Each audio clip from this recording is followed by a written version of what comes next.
কথায় আছে বাঙালির ১২ মাসে ১৩ পার্বণ, আর এই পার্বণের তালিকায় রথযাত্রা এক অন্যতম উৎসব। কিন্তু আপনি কি জানেন, উড়িষ্যার পুরীর পরেই বাংলার বুকে এমন এক রথযাত্রা উৎসব হয় যার ইতিহাস প্রায় ২৫০ বছরেরও বেশি পুরনো।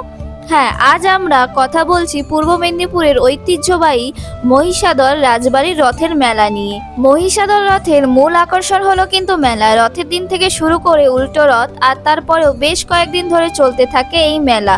রথের দিন পুরো রাস্তা জনসমুদ্রে পরিণত হয়, আর জয় জগন্নাথ ধ্বনিতে মুখরিত হয়ে ওঠে চারিদিক। এই মেলাতে কি নেই, কাঠের আসবাবপত্র থেকে শুরু করে ঘর সাজানোর জিনিস, সাথে নানা ধরনের খাবার দোকান।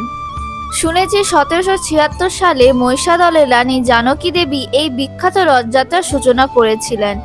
আমি যেদিন মেলাতে গিয়েছিলাম সেদিন মহাপ্রভু তার মাসির বাড়ি চলে যান, তাই ওনার দর্শন করতে পারিনি, কিন্তু উল্টো রথের দিন অবশ্যই মহাপ্রভুর দর্শন করে আসব। আর এই মেলায় কিন্তু কুটির শিল্প এবং ঐতিহ্যবাহী লোক সংস্কৃতির এক অপূর্ব রূপ দেখতে পাওয়া যায়। দূর দূরান্ত থেকে ব্যবসায়ীরা আসেন তাদের পসরা নিয়ে।